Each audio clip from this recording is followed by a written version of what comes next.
Okay, so as an introduction, we will have the first talk from Yuhong. He's a first-year master university student at the University of Massachusetts Amherst. Prior to that, he worked as a software engineer at Airbnb, and he also worked under Professor Panley of Purdue University as a research intern. His research interests include machine learning, graph representation learning, and machine learning fairness. So I think we can start the meeting, and we will be happy to have your presentation. Okay, just to make sure, do we have 1 hour or half an hour? Yeah, the whole session would be an hour, including question and answer. Okay, sounds good. So let me just share my screen. One final quick question before we get started. Do you prefer us to stop you, or do you prefer the audience to stop and ask question, or do you want to keep question in the end? So it's up to you. Yeah, I think we can just ask question when we have them and just stop me. Okay. So we can discuss immediately. Okay, sounds good. And feel free to type your questions in the chat. So we'll also be monitoring the chat. All right, thanks. Yeah. Okay. Let me share my screen.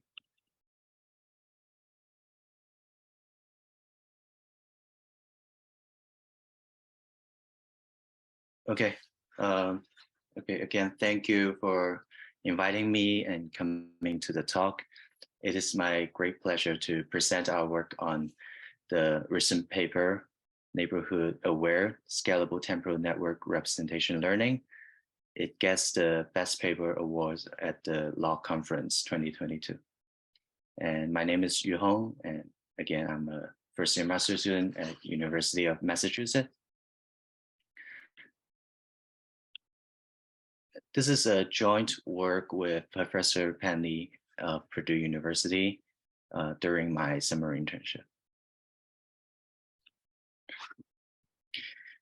So since this is a temporal graph reading group, I guess I don't need to emphasize on the importance of temporal networks and the representation learning of temporal networks.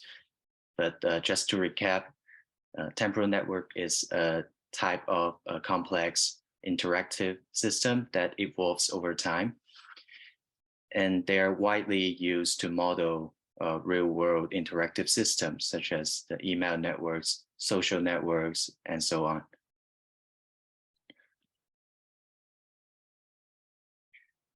Our goal is to use representation learning to predict how a temporal network evolved over time, or essentially to predict links. For example, when we model the interactive behavior between users and items, we can use the prediction to make recommendations. We can also detect network anomalies using link prediction.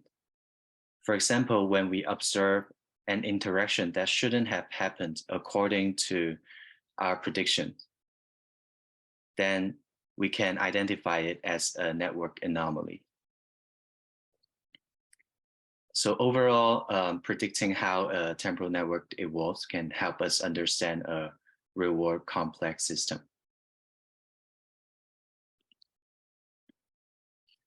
To motivate our approach, I would like to highlight our understanding on the temporal networks from network science perspective. So researchers in network science have found that temporal networks evolve typically following some fundamental laws that describe the dynamics of the system. In the first example, we see social networks, and there's a law called triadic closure. Basically, suppose U and V, they know a common friend W, then even though U and V don't know each other right now, in the future, they are likely to know each other. Another common law is called the before control. In biology or engineering control system.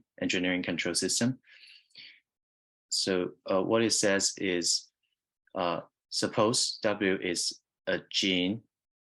It produces a kind of protein U at time t1, and it will follow to produce another protein V that can prohibit the generation of U at time t3. Okay.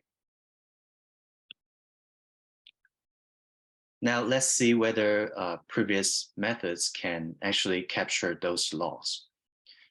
So most of our previous works on temporal networks are an extension on the traditional GNN models. But we argue that these kind of models will fail to capture the structural features and therefore fail to capture those laws. We'll use an example here.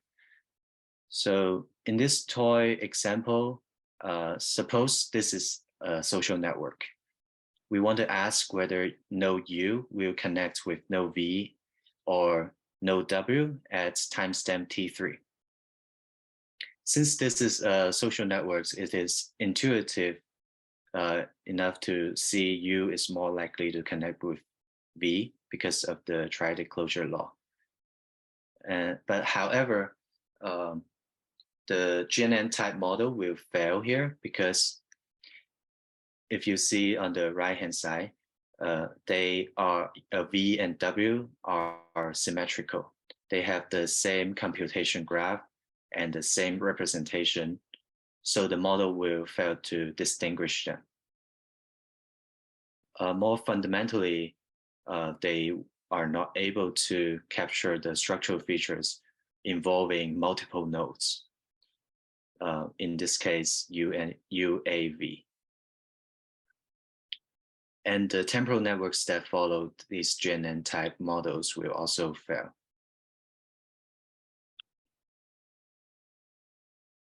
This is not a new observation on static graphs. There has been many works done to address this issue, like zero distance encoding, labeling trick, etc. The common idea behind it is to construct structural features that involve multiple nodes. So let's take distance encoding as an example to see how they work.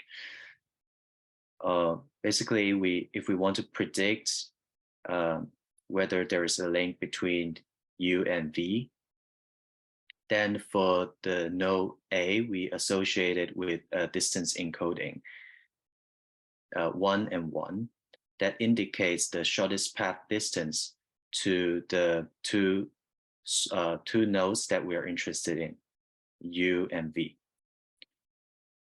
Okay, but the problem here is how do we extend this to temporal networks effectively and efficiently? Yeah.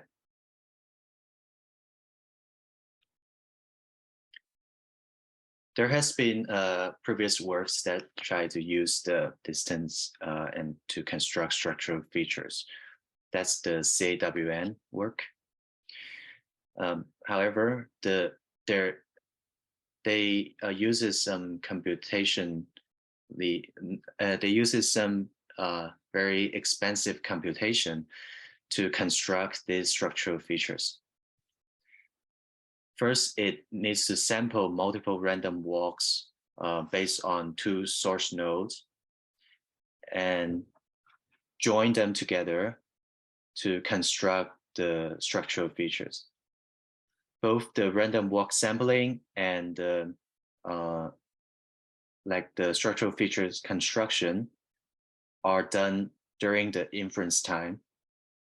So the overall process is very expensive. So we want to avoid this kind of expensive calculation. Can I ask a quick question before Yes. we go to?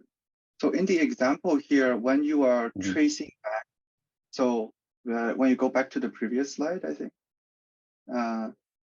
Yeah, this one, when you say these two have the same representation, you are essentially tracing back this temporal edge tree or computation tree, but you only trace it back in the sequential like temporal order, right? So you cannot, so for example, once you go to like, you go from W to B and then to A, you do not go to U because U is T1 is a later time step than the T0 that you observe.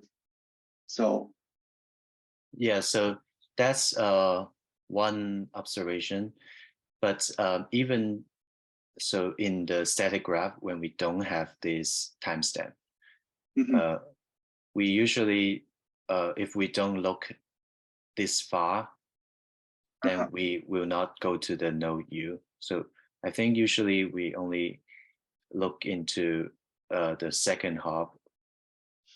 Okay. Right. So it goes into the expressiveness of the GNN model that you use, as well as how you look back the graph, like unrolling the temporal graph over time, right?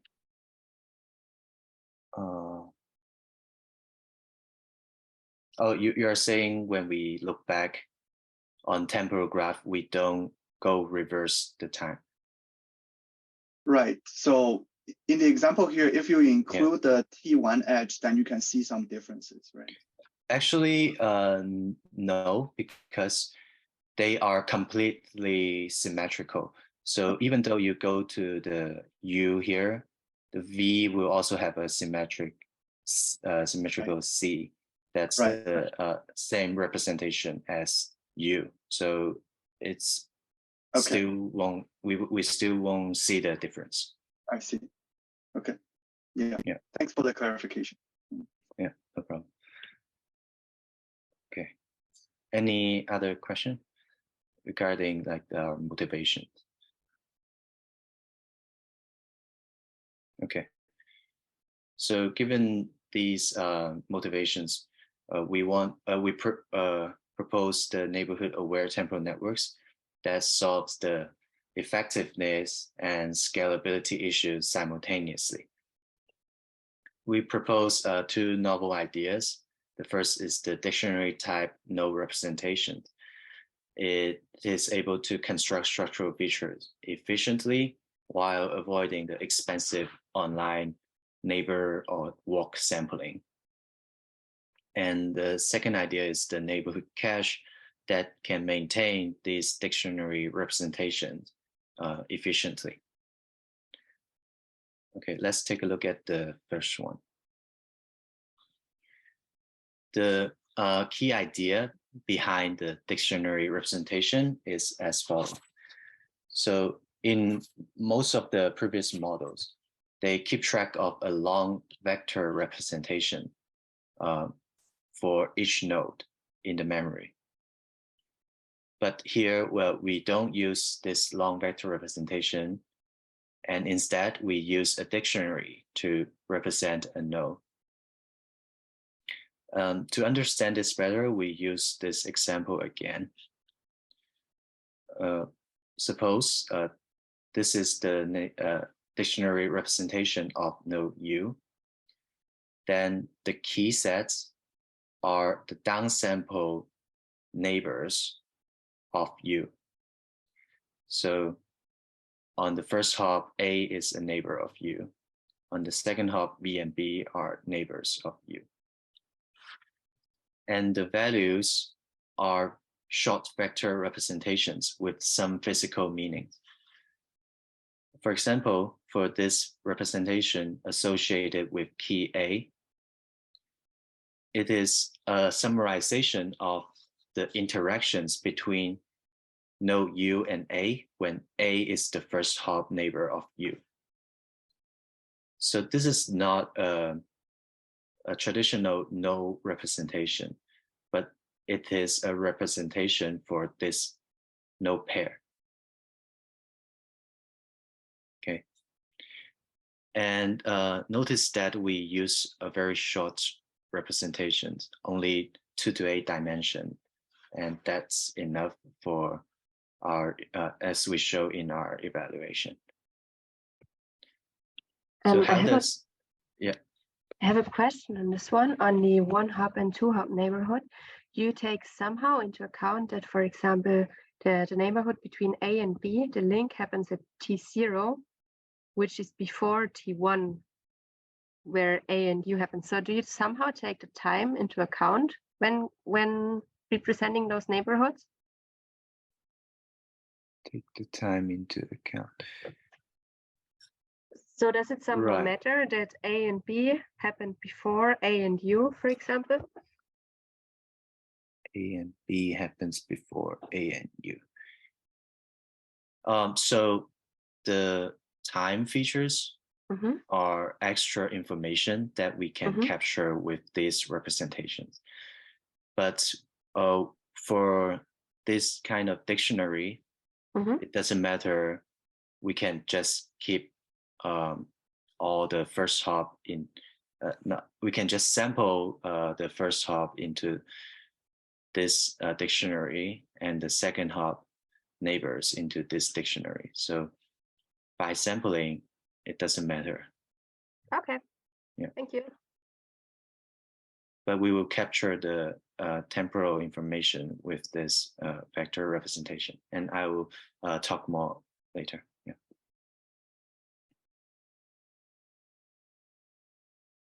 So given the dictionary representations, how do we achieve these two goals? Constructing structural features that involve multiple nodes efficiently while avoiding the expensive neighbor sampling.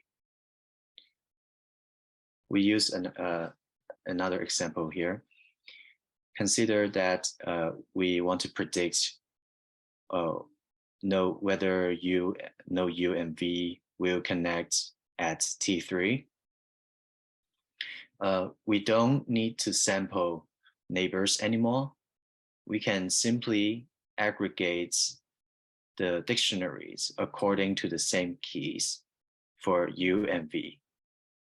So here we know these are the neighbors already, so we don't need to sample them from the historical events. And to construct the structural features, we use the relative position encoding. It works as follows. Suppose we want to construct the position, relative position encoding for node A. Then we concatenate these two vectors, 0, 1, 0. This vector indicates that A is at the first hop of U. So this bit is flipped. It is in the first position. So this is the 0 position and first position. So we know A is the first hop neighbor of U. And similarly, we know A is a first hop neighbor of V as well. Then combining these two, we know that A is actually a common neighbor between node U and node V. And this structure can let us know that triadic closure may follow here. Right, so essentially it is able to construct joint neighborhood structural features between U and V.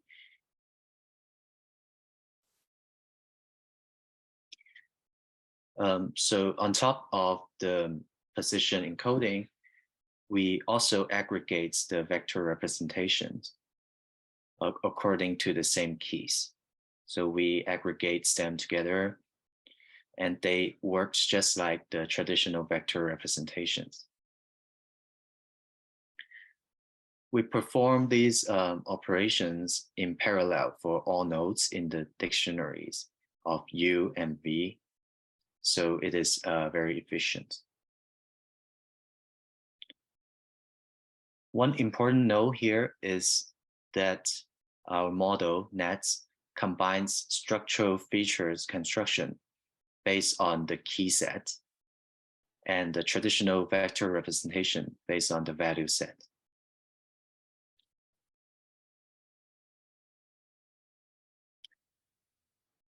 Finally, combining these two, we can make a prediction.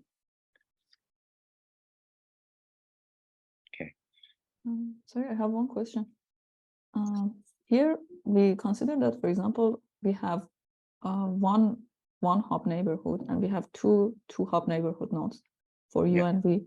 But if the number of neighbors are different, what will happen? For example, for one node we Sure. have two, and for the other node we have two hop neighborhood. Right. So basically, these dictionaries are not aligned between U and V, right? When they have different numbers. Yes.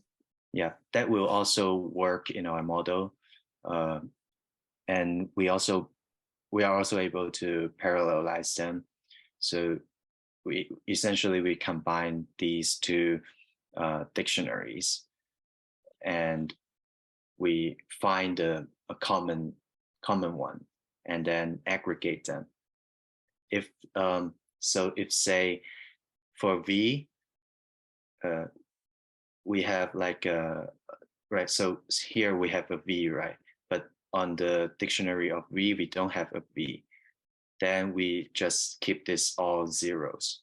So even though there will be maybe more neighbors that V doesn't have, we will just keep this as zeros. Then we know they are not common neighbor.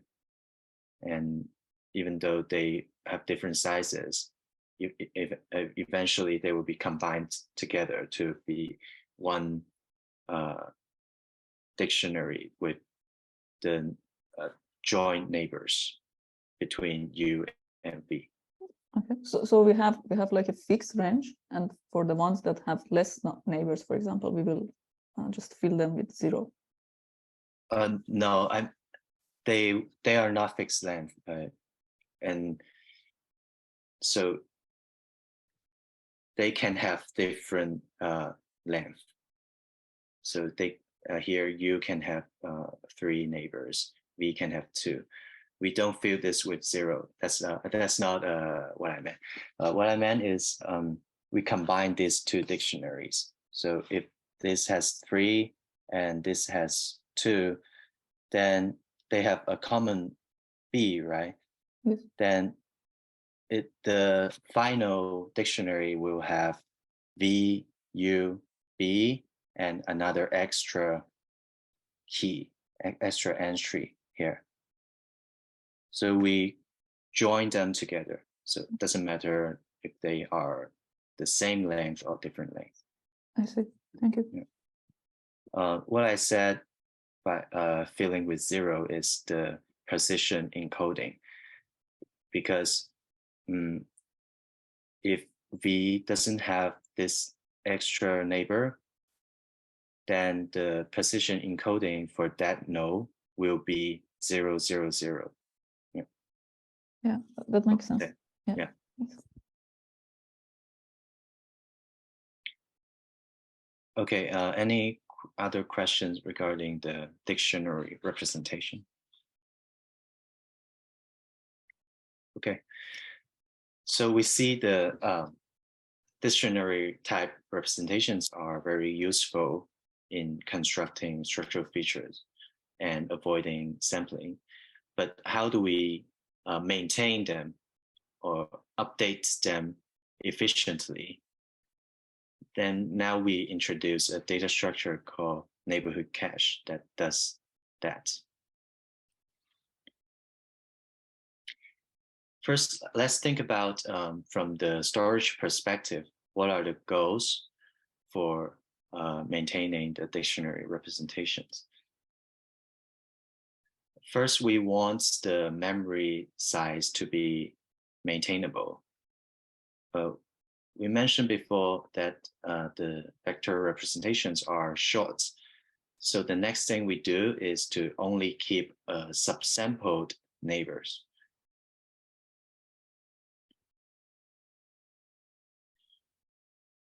Since the dictionary representation are summarizations between a pair of nodes, when a new link comes in, we need to update the representation accordingly.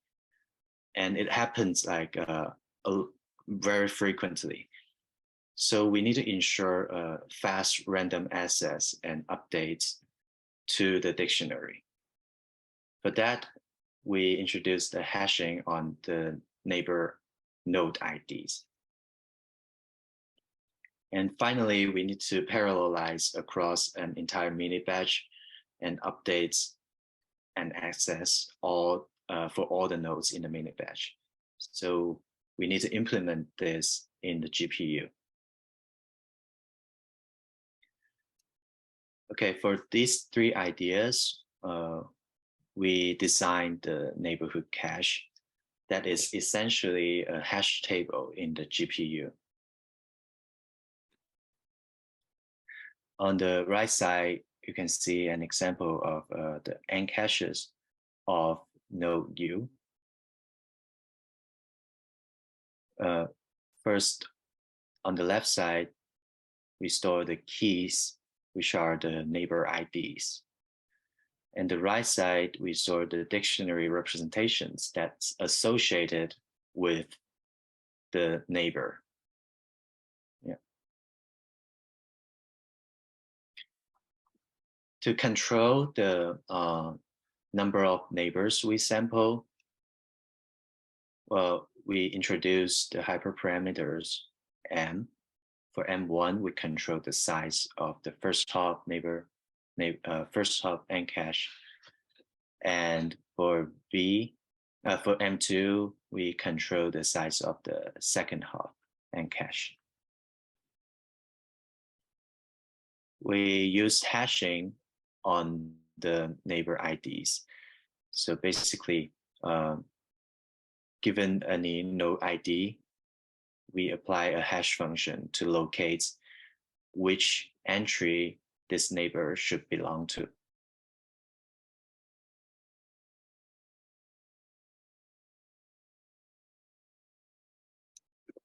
So to understand how we update these representations and how do we handle hash collisions, we will look into this example again.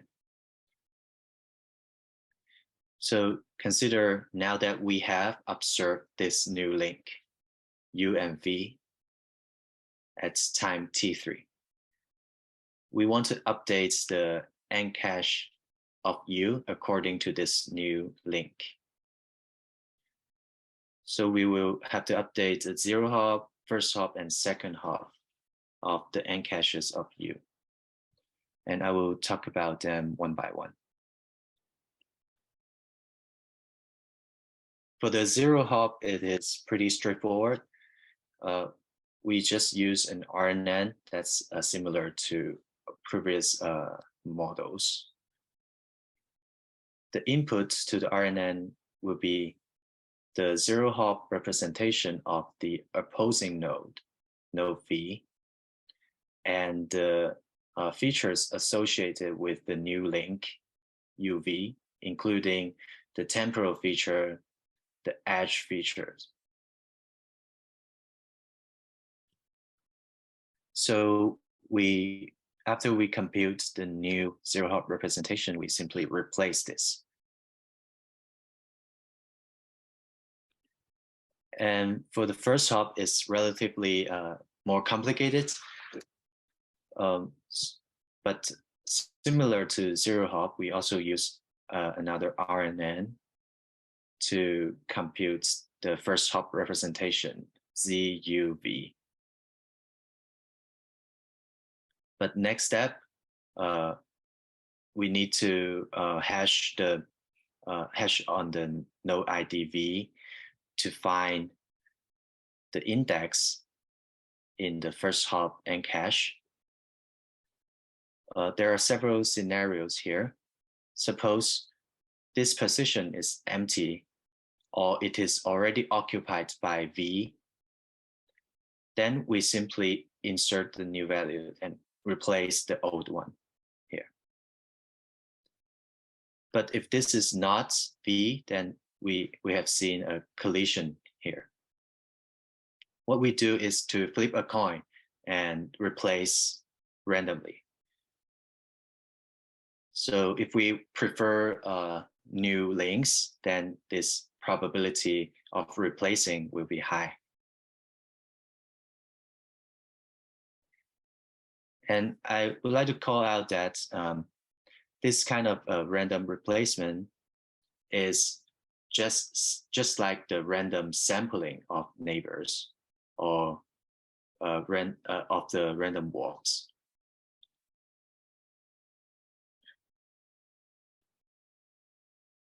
The second hop is very similar to the first hop, except that we don't need to calculate the representation for the second hop anymore. So we know that A is the second hop neighbor of U after UV connect, right? And A is also the first hop neighbor of B. So we simply carry over the first hop representation, ZVA, and the rest of the replacement and insertion are exactly the same as how we did in the first hop. Okay. Some quick questions before we go on to the next page, and thanks for the intuitive description and the visualization. So for the 0 hop and 1 hop cache, you have 2 different RNNs, right, that are running the representations. Okay, right. And the 0 hop, you are updated with its neighbors information, CV, right? So we're looking at node U, but you're updating 0 hop with V's information. So technically, it's like it's receiving some 1 hop information in that sense.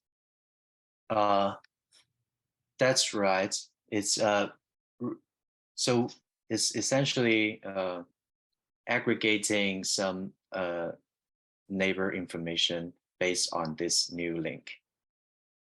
Okay. Yeah. Great. Okay. Sounds good. Yeah, and thanks. Okay.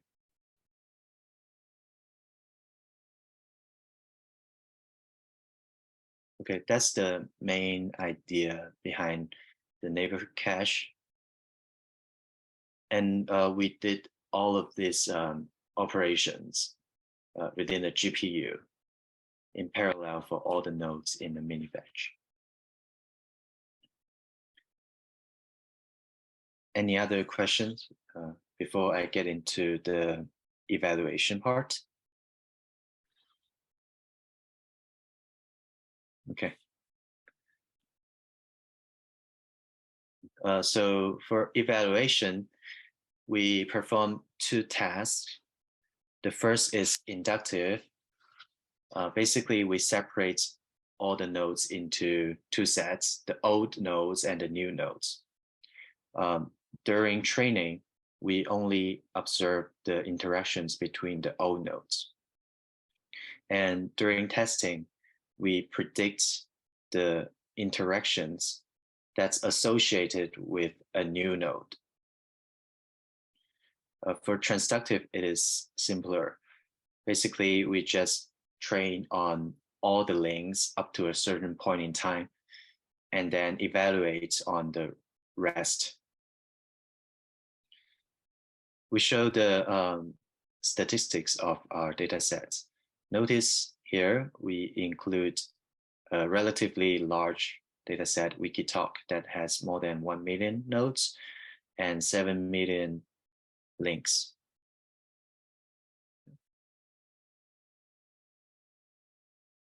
Let's first take a look at the prediction performance. As you can see, nets performed the best across almost all the data sets. And CAWN also performs relatively well compared to others. And we think it is because both of CAWN and nets are able to capture the structural features.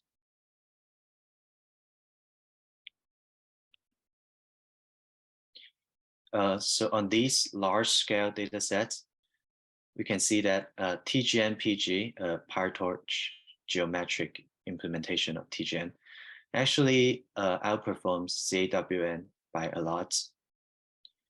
And our reasoning is that these 2 large-scale networks are relatively sparse.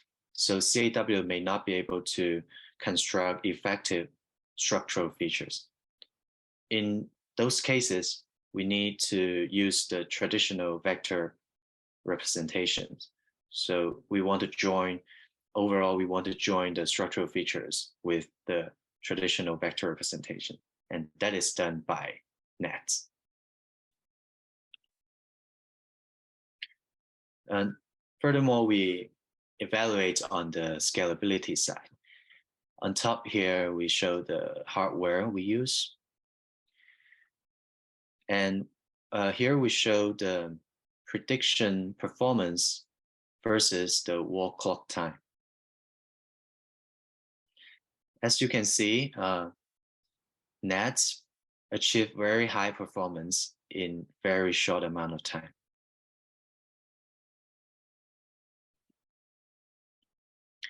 We also show some more details about the time usage. Net is the fastest. It is almost 2 to 4 times faster than TGN-PG in the training time. And for inference, it is comparable.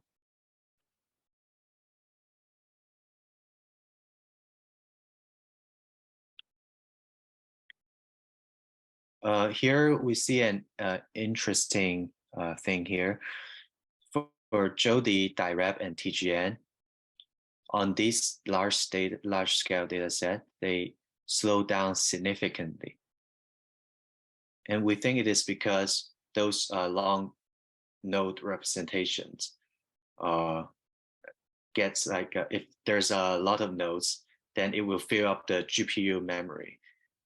So the entire process will become very, very slow.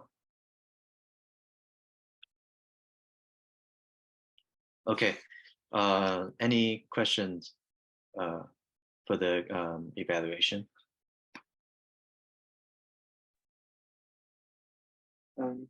Yeah, thanks for the great presentation on the results, and the results are really promising. So if I understand correctly, do you think the speed up also come from the fact that there's no GNN components in your model, if I understand correctly? Yeah, so the main thing we believe is we remove the neighbor sampling step. Right. During inference, previous model will need to look up what are the neighbors, and we look back in the history and trace back the first hop and the second hop. But those are very expensive and they are usually not parallelizable. So we just remove those steps with the dictionary. We keep track. Yeah, I think that's the major speed up. For sure. And it's definitely a like very innovative approach. There is some recent work, such as from Europe and ICML last year, that look at the expressiveness of temporal graph networks. So maybe you are aware of that line of work. So I'm just curious if you have some theory or some proof on how expressiveness your model is, given that it's not based on GNN. So then technically you can't really use the graph isomorphism test framework for the expressiveness. So if you have some thoughts on that. I think we can, so because we have the precision encoding, right? We can actually see it as an analogy to say I'm not sure whether you are aware of like the position encoding and distance encoding work on the static graph side. So like the graph transformers in particular you're referring to, or? Not the graph transformer. I think it's labeling some node with an identity, so that it can break the isomorphism. I see. Yeah. So we basically, this position encoding basically follows those kind of tricks on the static networks. And I think we have already seen the theoretical guarantee of those methods on static networks. And this idea, I think, is to make it more efficient. So we didn't show a lot of theoretical guarantee for this, but I think we can trace back to previous works that actually prove it.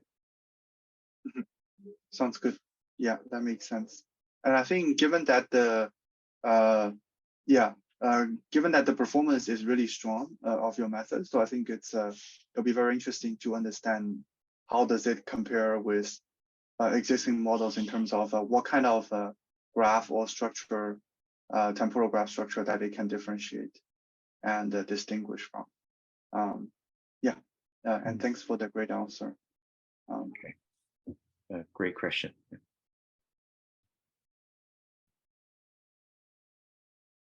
Okay. So now I think we just show the summary of the talk. So here are some major takeaways. Structural features from a joint neighborhood that involve multiple nodes, such as triadic closure, are very important to predict how a temporal network evolves. And our design of the dictionary type representation can combine the structural features with traditional vector representations. And we have seen that these kind of joint features are very powerful. Moreover, the dictionary type representations are let us remove or skip the neighbor sampling, and we are able to parallelize the feature construction efficiently. And finally, the neighborhood cache maintained these dictionary representations within the GPU using a hashing, and it allows parallelization. So the overall model is efficient. So here's a final note. We see the potential of more general use of the dictionary type representation and the neighborhood cache for other temporal network tasks. And something we are working on now is to apply this neighborhood aware framework to improve node classification and fraud detection.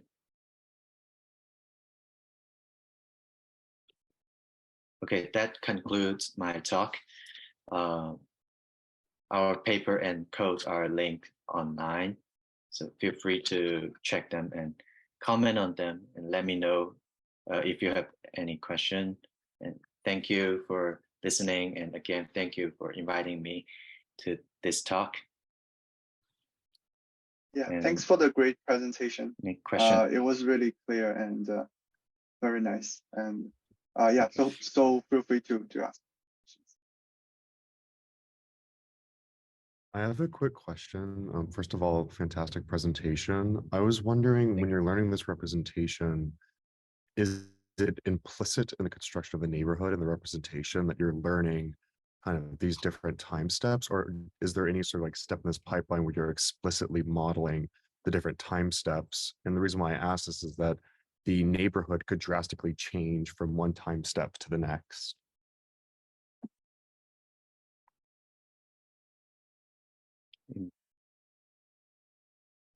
So I think maybe to clarify your question, do you mean based on our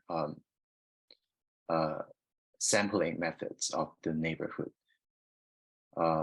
It's probably kind of implicit that whether those neighbors can represent this neighborhood at a certain point in time. Is that your question?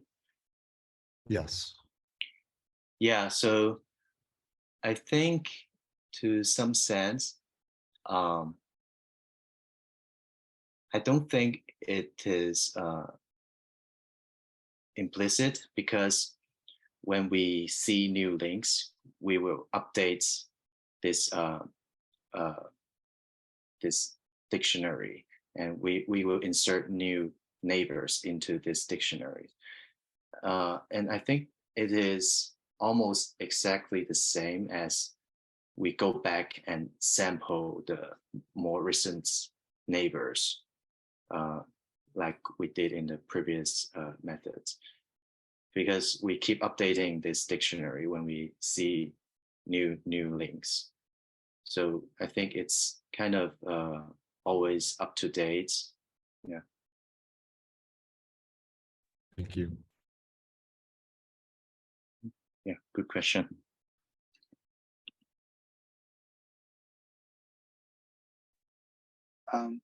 I also have a quick question. So Sure. when so let's say, so in the example you did, it's always updating like an edge, right? So what happens if you have a node attribute update? So then Right. yeah. Yeah, I think it's a good question. So the data set we use right now, they don't have a node. They don't have the node updates, but we can actually do that. Like we can actually incorporate that easily. Basically, if we have a event that's associated with a node itself, we can also just aggregate that into the zero hop representation using RNN. Yeah, I see. Yeah, that makes sense. That's a good call out. Thanks. Yeah, is there any other questions? I also have one more, but I want to see if others have more questions first. So just follow-up question on Andy's one. So here the events for the links are also just addition of the links. You don't explicitly consider like the edges that are deleted, or we just consider that, for example, edge appears as at one specific timestamp. Yeah, we consider the events of the new links. It's additive. So I don't think we have any, so in our data set, we don't have the deletion events.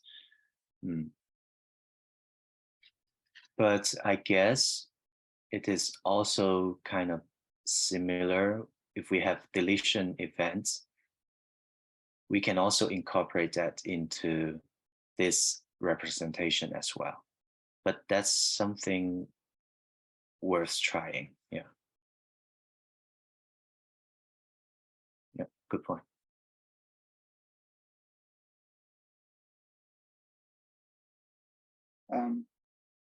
Yeah, so another question I was thinking is, so it's more on the like future work side, and also very exciting to I'm very excited to see your like new work that you are working on the anomaly detection part for this as well.